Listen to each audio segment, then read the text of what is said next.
चकर पकर करे ले लफंदर जैसन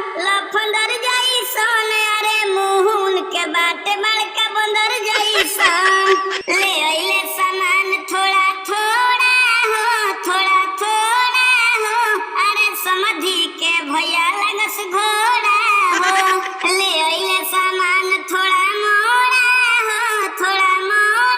हो उनके दीदिया के लइका होखे जोड़ा हो अरे समधी के मुछिया पोछ जैसन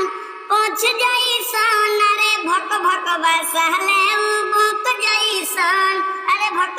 बसहले उ बुक जैसन। आप लोग सब्सक्राइब नहीं करते हैं, मेरे हौसले के लिए चैनल को सब्सक्राइब करके सपोर्ट कीजिए।